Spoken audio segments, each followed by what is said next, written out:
During his travels, Borchard heard rumors of a mysterious ancient city known as Petra. Petra! I've found it! As old as time. But today, artificial intelligence has peeled back the desert sands and reconstructed what Petra really looked like at its height. Petra was a large city of 30 to 50,000 people that was thriving between about 500 BC and about 500 AD. And the result, it's not the romantic lost city we imagined. The AI uncovered engineering secrets, vanished technologies and eerie warnings hidden in stone. Could Petra's grandeur have masked something far darker? And why did such brilliance vanish into dust? The city carved from living rock. When most people imagine ancient cities, they picture bricks stacked into walls, columns hauled upright, or blocks dragged into place. Petra was different. It wasn't built. It was carved, rising out of the cliffs of southern Jordan. Its tombs, temples, and theaters weren't assembled from quarried stone, but sculpted directly from the mountains themselves. Petra lies in the modern state of Jordan in a region of mountains and deserts about 50 miles north of the Gulf of Aqaba. Imagine walking through a desert canyon for nearly a mile only to emerge and see a 127-foot-tall temple facade, not freestanding, but cut like a massive sculpture into a vertical wall of sandstone. This was Petra's secret, a city born from living rock, mysterious and intriguing people. They shaped more than 800 monumental facades across the cliffs, each blending Greco-Roman grandeur with their own desert ingenuity. Columns, capitals, statues, and pediments weren't placed piece by piece. They were hewn out of the cliff face in one continuous act of creation. Every feature was carved top-down, beginning with the urns and pediments high above before workers descended, leaving behind finished facades as smooth and precise as anything in Rome or Athens. Before the Treasury, Petra's most famous monument, one is left in awe attempting this kind of audacity. The columns tower about twice as loftily as those of Mount Rushmore, soaring 80 feet high, intricately crowned with carvings of mythological beings. Nowhere do we see supports or scaffolding. We are left to ponder just how they accomplished that. This has been the subject of much speculation by archaeologists for the past 200 years until a tomb higher up on the cliff found to be unfinished revealed its secrets. The Nabataeans carved their way down, working from the top. Ramps into the lower levels were efficiently created from the rubble generated by the carving itself. When the facade was complete, the last vestige of their working platforms had disappeared as if by magic. It was as if the city had invariably floated out of the rock. Plans for constructing all types of facades would have incorporated a highly orderly approach. The crisscrossing and very precise mapping of the respective tool marks and chisel strokes across the facades.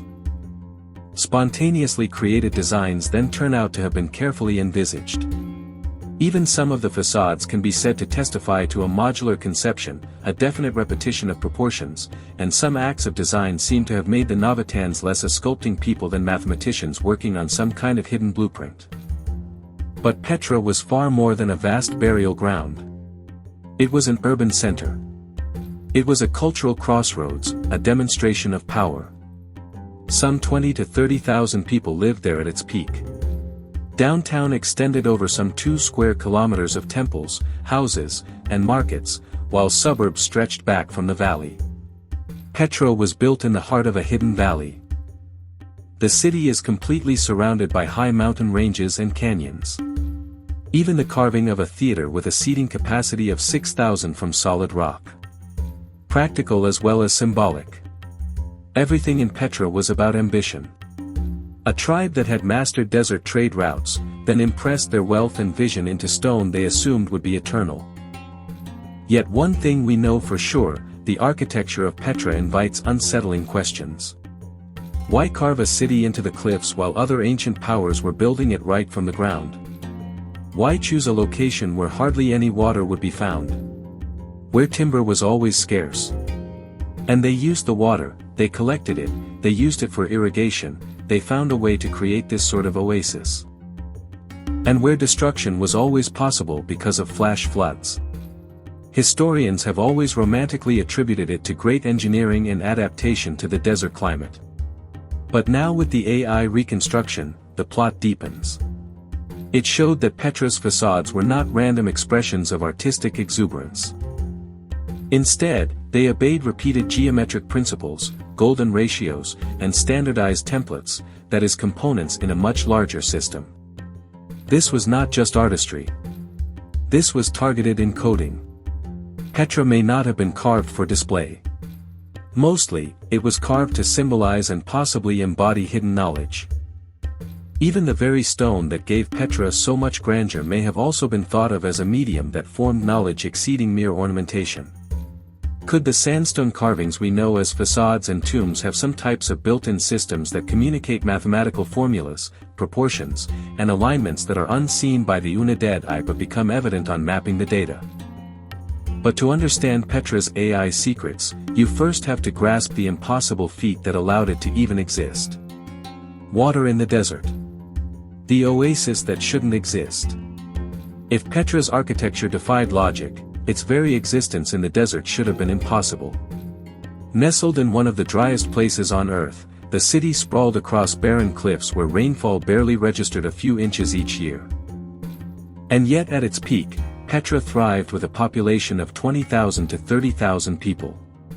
A metropolis bustling with markets, temples, and travelers, which is part of Petra. And here we have a 15-plus mile-long city. The question haunted archaeologists for generations. How could such a city exist in a place where water was almost non-existent? For the Nabataeans, survival began with mastery of water. They weren't just stone carvers.